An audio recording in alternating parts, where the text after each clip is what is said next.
Welcome to the Shreveport Connection. My name is Tommy. This video is on your SmackDown spoilers, main event spoilers, as well as other wrestling news around the world. Happy birthday goes to former Hall of Famer Shawn Michaels, aka Michael Hickenbottom. Turned 50 years old. He was born July 22nd, 1965. If you didn't know that he was one of the best in-ring performers in the history of the business. He retired from the ring March 28, 2010 at WrestleMania 26 and has thus far avoided any temptation to return to the ring. It would be interesting to see what kind of role he plays at WrestleMania 32, given that the event is in his home state of Texas. Fabulous Moolah was born on July 22nd, 1923. She died on November 2nd, 2007 at the age of 84 due to either heart attack or a blood clot related to a shoulder surgery. And she was inducted into the WWE Hall of Fame in 1995. And the same day that she died was the same day my daughter was born, Caitlin Mala Kerr. David Von Erich was born July 22nd, 1958, died in Japan February 10th, 1984, at the age of 25. His real name was David Atkinson. TNA wrestler Kenny King. Real name Kenny Lane. Turned 34. He was born July 22nd, 1981. Shawn Simpson turned 49. He was born July 22nd, 1966. Shawn teamed with his older brother Steve Simpson in World Class Championship Wrestling. Also worked in his native South Africa. WWE wrestler Fandango, aka real name Curtis Hussey, turned 32 years old. He was born July 22nd, 1983. Japanese wrestler Akira Tozawa turned 30.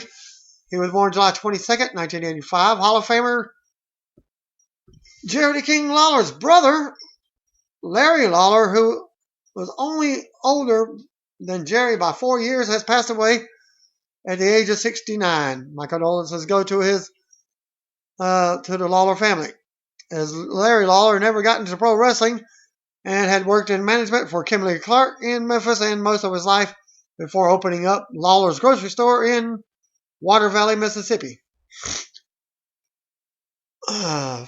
Following is a trailer for the upcoming James Bond movie featuring Batista.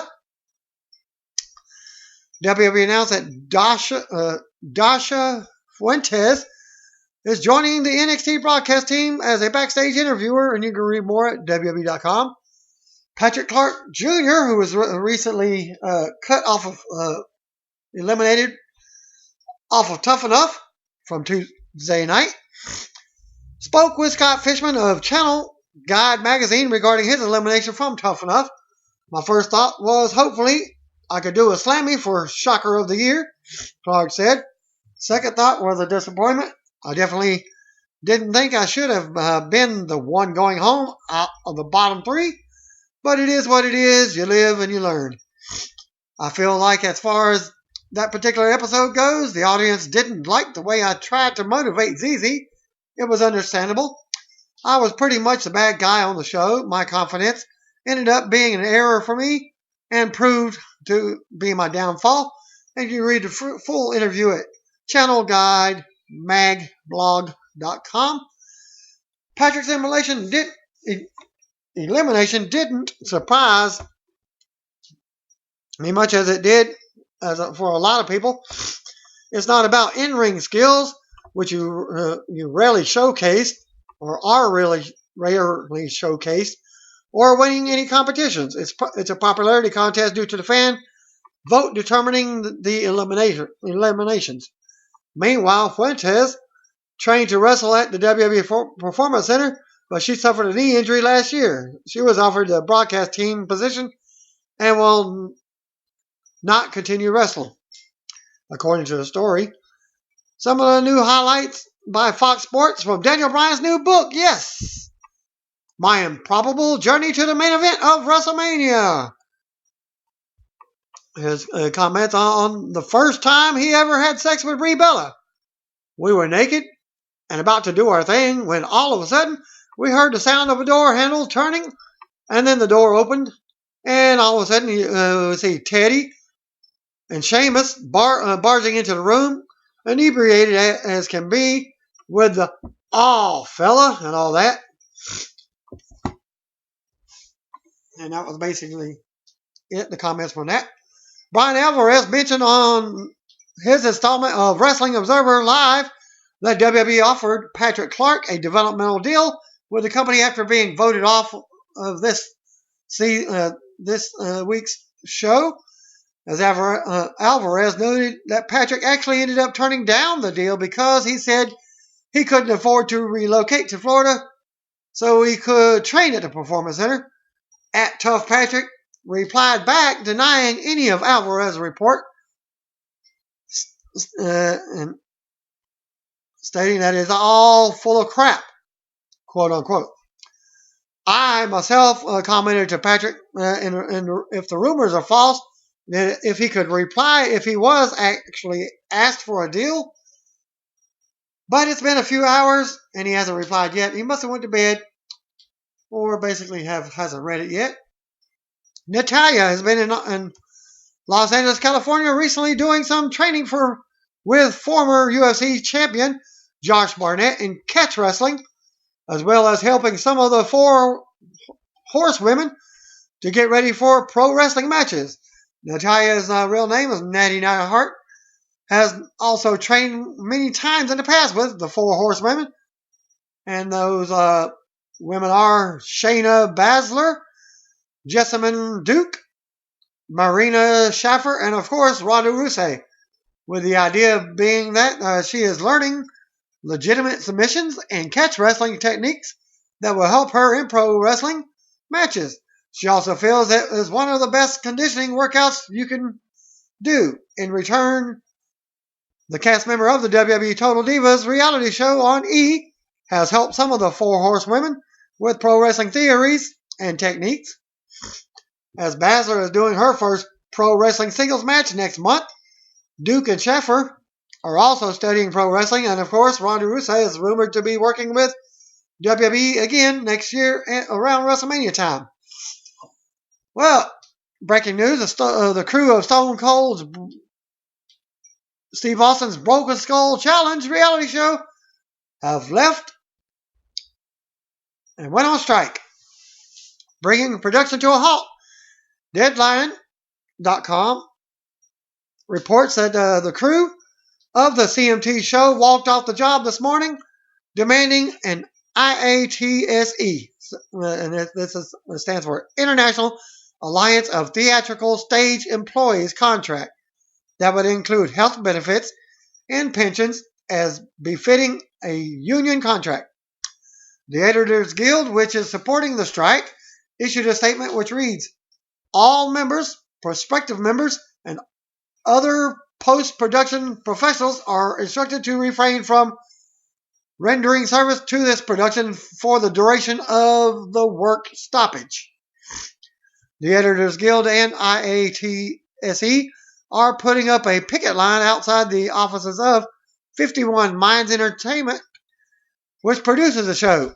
And The Rock is shooting a big scene today for his Central Intelligence, and our hard-working extras were told to be very quiet. And you can check it out with the video on his Instagram. And you can go to the hashtag nah, hashtag onset, hashtag Central Intelligence, and hashtag a little morning fun. Again, Instagram The Rock.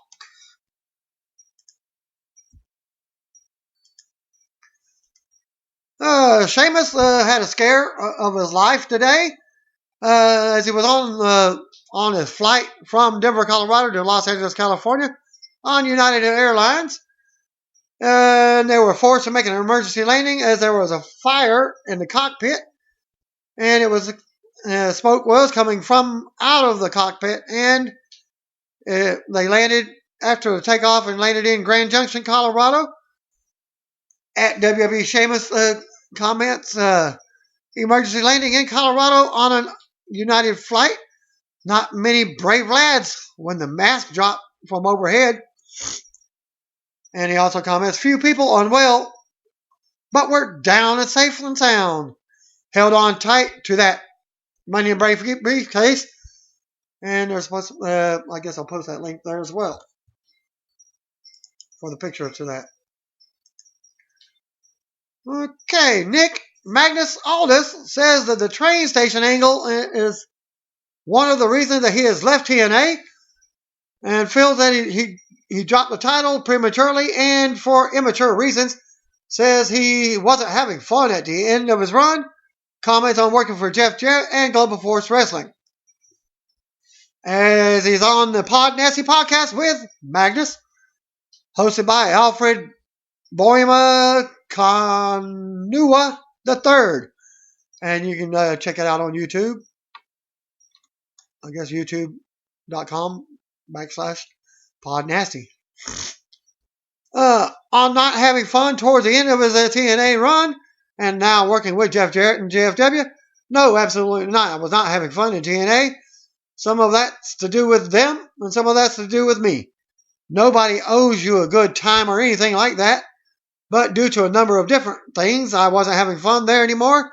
And I just like to work for Jeff Jarrett again. I think Jeff is a great boss, a great wrestling guy, and he's got a lot of great experience in the business. Comments on dropping the TNA Heavyweight Championship. I thought it was premature and immature. To me, I don't think that decision was just based completely on business. What's done is done, you know. They made their bid. Now they're laying in it. And when it comes with that, they're left with now you get what you pay for. On not liking Mickie James' train track angle, the only person who did like it was the person who wrote it. He had the final say on it. We all suggested alternatives. We all thought it was not going to work, and it's not going to get a reaction, and our disregard for it, and that was the result of it. That was one of the reasons we just kind of said, okay, it's maybe time to wrap things up. Other topics include Magnus on NXT, scooping up big names on the independent scene, TNA turmoil, his fitness book entitled The Superstar Body, and more. Ring of Honor's Raymond Rowe is producing a documentary on his journey back to the ring following a life-threatening motorcycle accident, as Rowe wrote the following pitch on his GoFundMe page. On August 12, 2014, my life changed forever in a motorcycle crash that should have killed me. The Path is an upcoming documentary that will tell the story of my career, my accident, and my recovery and return to the ring. Hear it firsthand and from the closest to me and those that were with me the day by day on the comeback trail. Please donate, share, and spread the word to help finish the production and distribution of this project. A portion of the proceeds from this film will go to repay medical bills that were not covered by insurance and are still outstanding. Rowe is trying to raise $4,500 in a campaign that launched today. The trailer alone features several Ring of Honor wrestlers and footage from his matches. I'm surprised the Ring of Honor didn't do more to incorporate his story into his character. That being said, the trailer is great, and I look forward to seeing the finished product. And we go for the link there. Okay.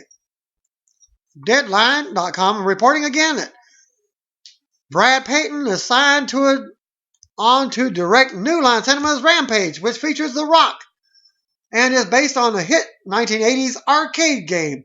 The Rock and Payton just teamed up for a hit movie, San Andreas. Seven Bucks Production, The Rock's company with his ex-wife, Danny Garcia, will also be producing in a to-be-determined capacity.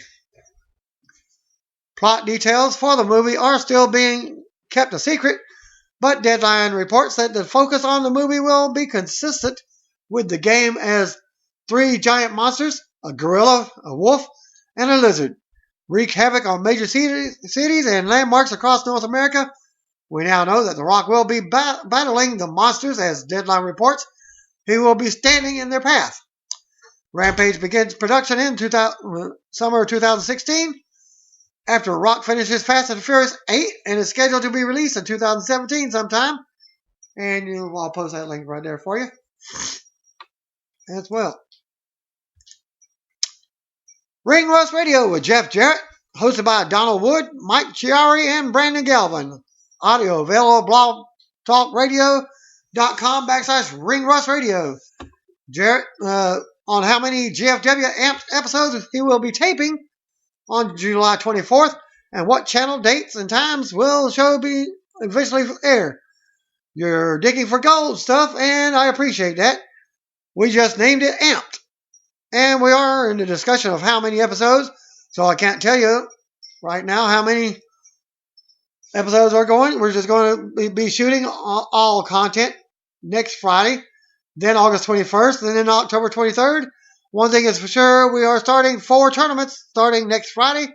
The Global Championship, the Tag Team Championship, the Women's Championship, and the Next Gen Championship. We do have Bobby Roode appearing. In my opinion, he personifies what GFW in some shape, form, or fashion is all about. He is a wrestler under a contract for another promotion who will be appearing on our program. The number of episodes is a moving target at this point. We are going to go shoot the tournament. Then when we get back, who knows? It could be 10 episodes, 12, 14, who knows? It's a work in progress. When you're trying to line up domestic and international, it's a real challenge to try and please everybody.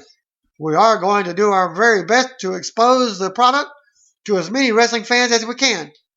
On the Next Gen Championship, Next Gen is a term we really thought and studied.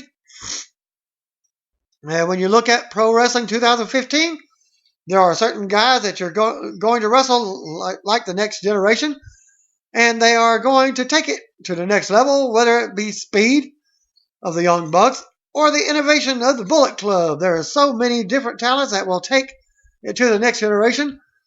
You see a guy who is a rookie, brand new in the business, and isn't a household name today.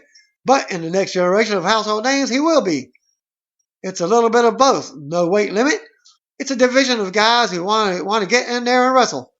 They may never have won a title before, or it may be their style of wrestling that will give them that first opportunity to wrestle for that next generation title. It's not a traditional type of division by any means.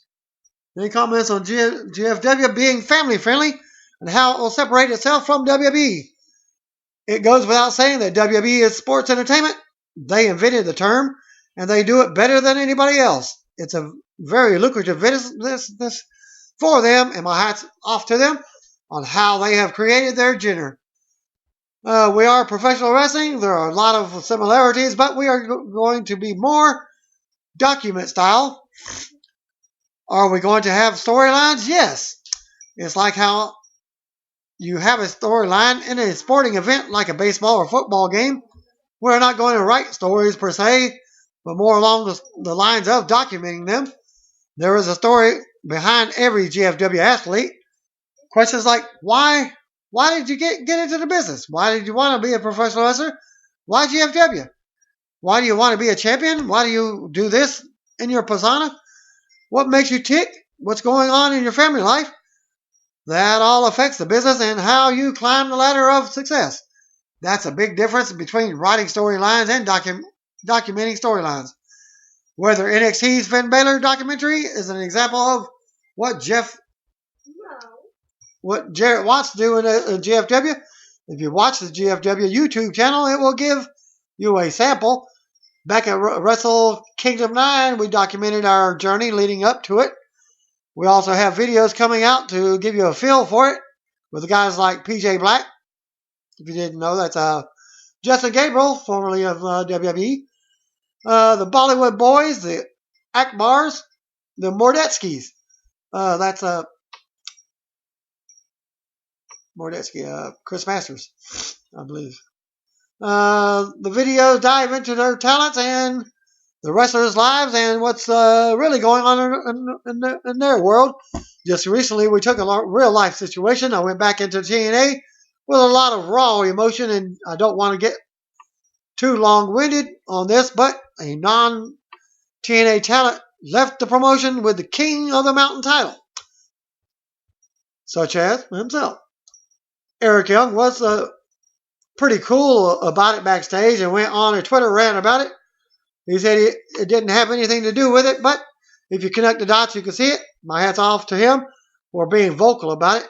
Eric and I have a personal relationship that goes back over 10 years. He has been at every 4th of July party at my house except maybe one he missed. We have a real close relationship, and I respect him because he didn't go behind my back about his frustrations. He just made it from the AIW. You don't see that kind of stuff in any other promotion. Whether the Young storyline will lead to an invasion angle, the word invasion has kind of been there and done that, in my opinion.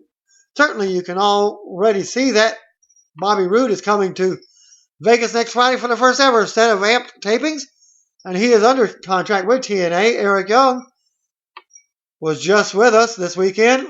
We are in discussions of the next steps of the business agreement, Global Force Wrestling and TNA Wrestling, whether it's a co-branded show, a co-promoted show, or collaboration. That's all in discussion right now, and I'm reporting it in real time as much as I can. As a wrestling fan myself, the kind of stuff excites me because you just don't see that nowadays. Years ago, you had handshake agreements between promoters. You had Ric Flair as a traveling champion and Dory Funk working for multiple promotions.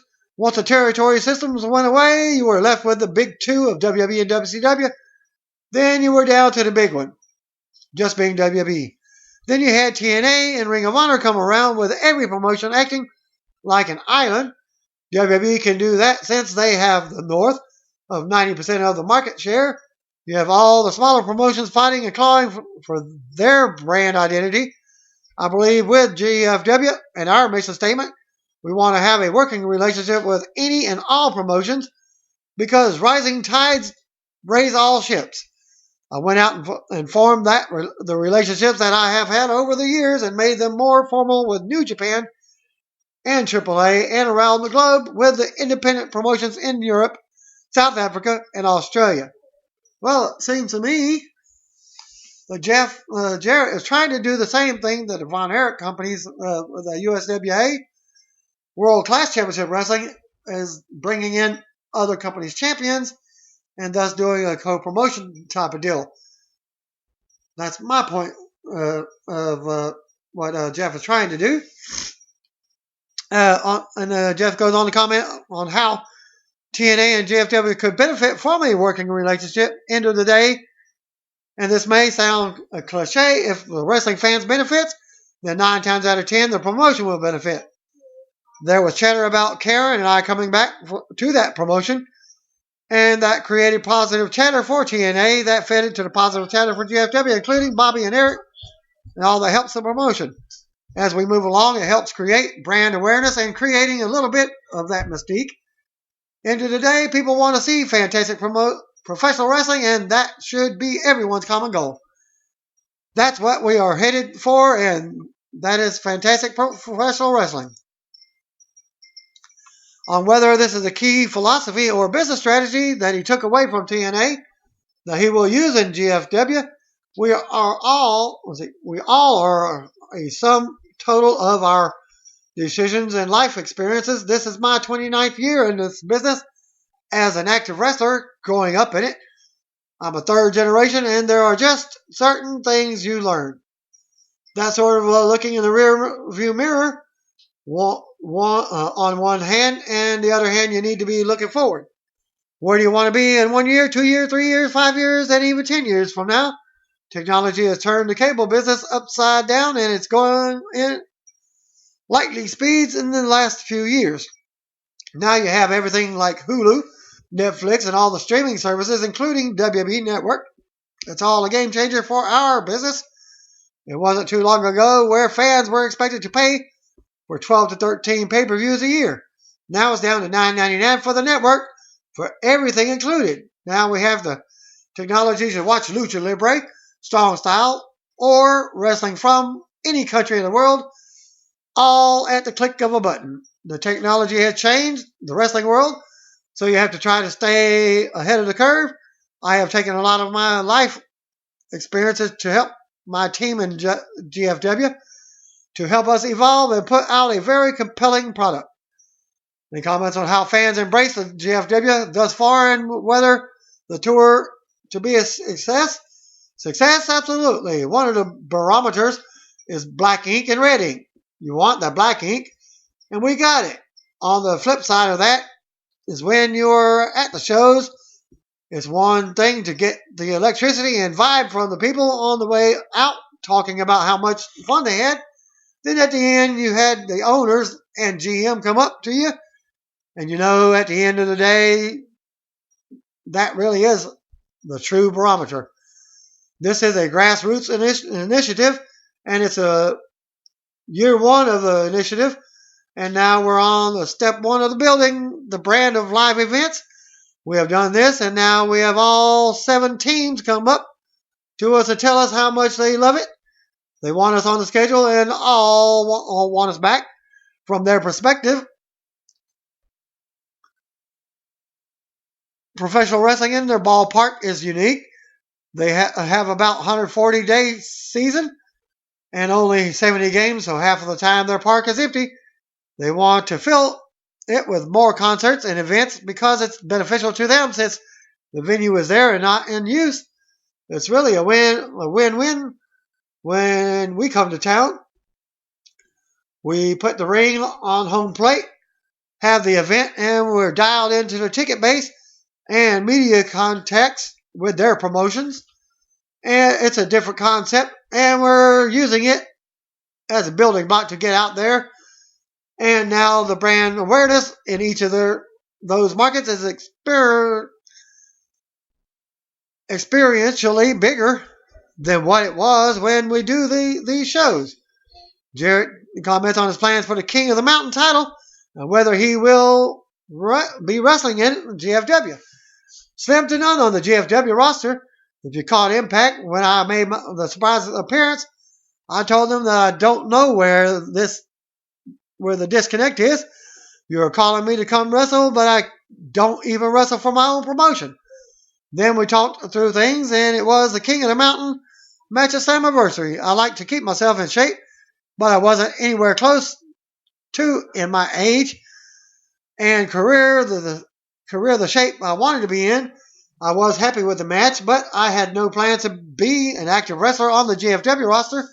As far as the King of the Mountain title, we have a call this Friday. We are going to figure out what our next step is.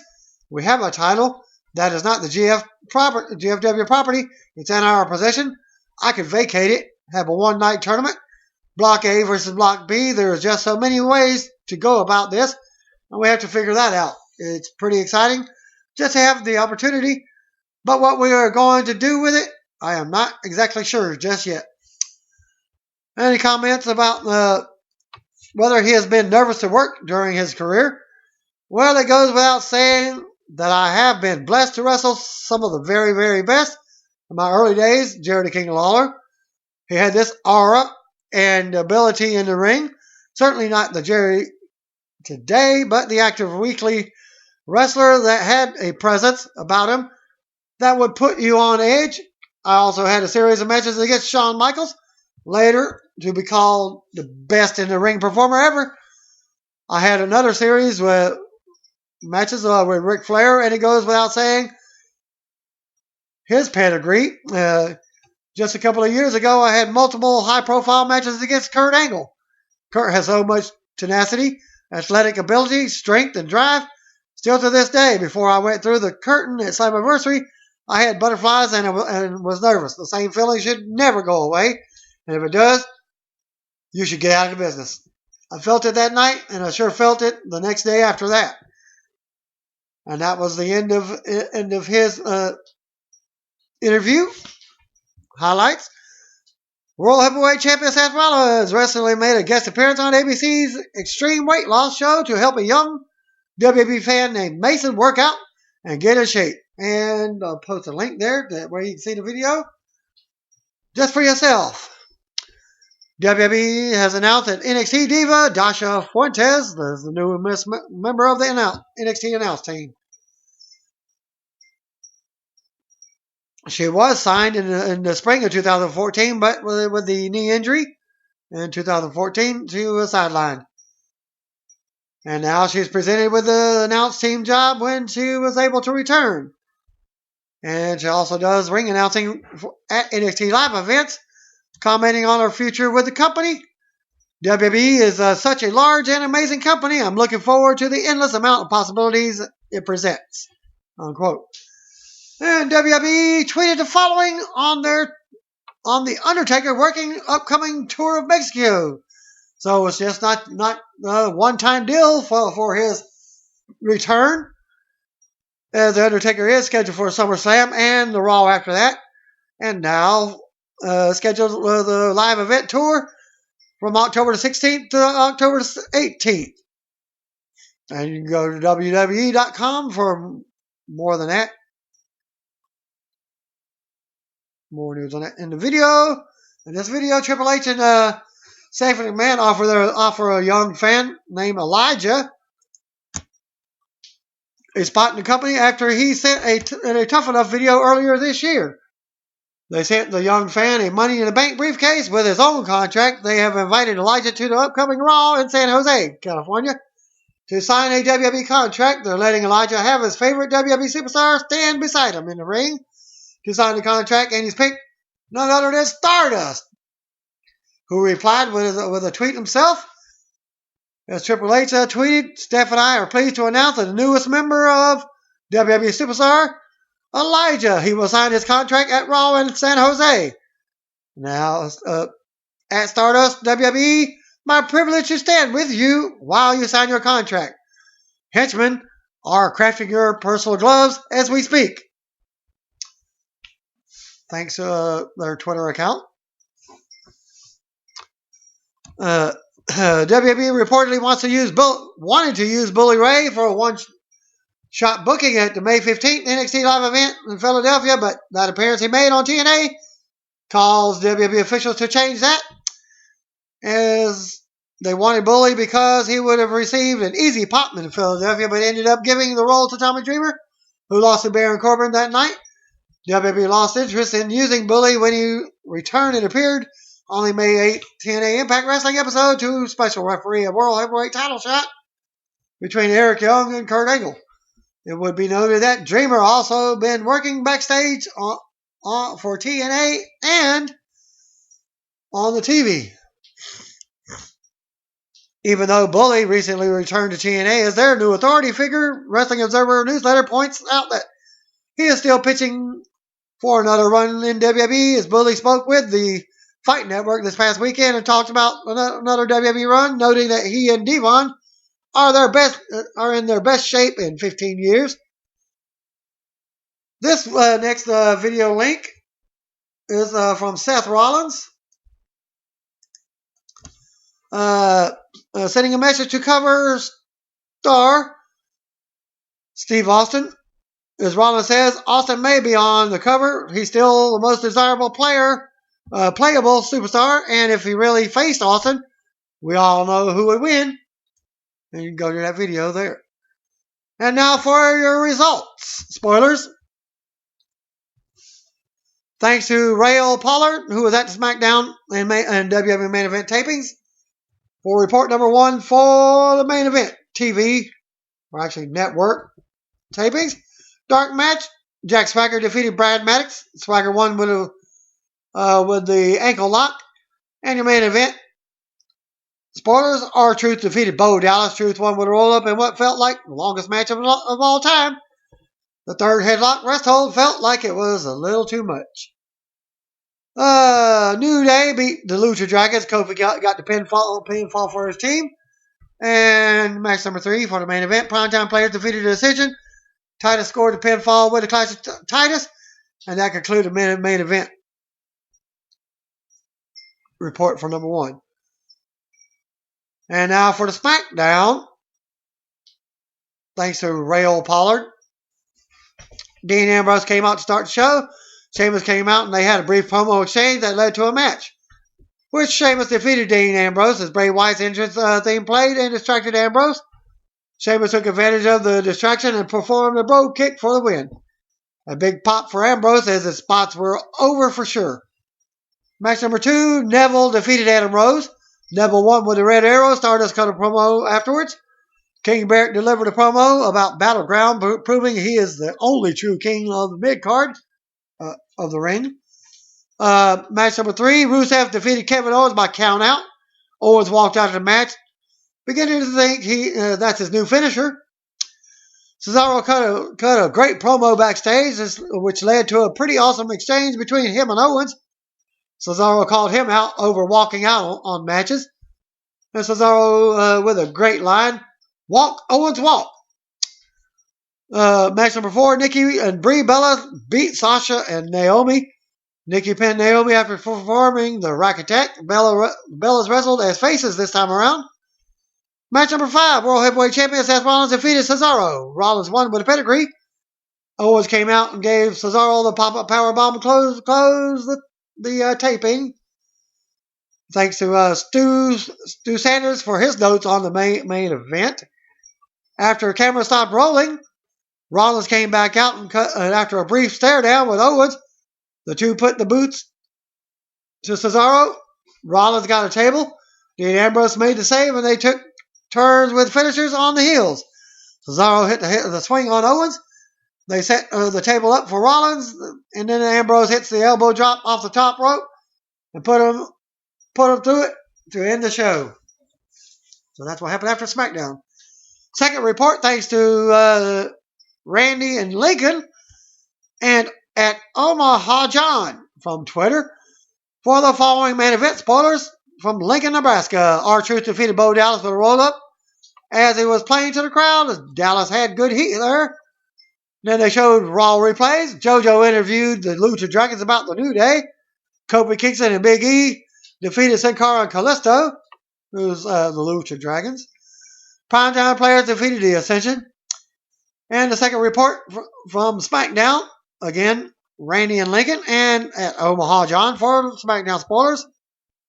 Dean Ambrose starts off with SmackDown with a promo in the ring and was put in a match. Sheamus defeated Dean Ambrose with a Bro Kick. Ambrose was distracted by Bray Wyatt and Luke Harper on the big screen. So that's a little bit different.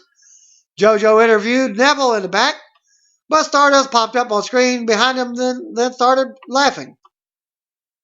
Different from the other one, Neville defeated Adam Rose in a quick match.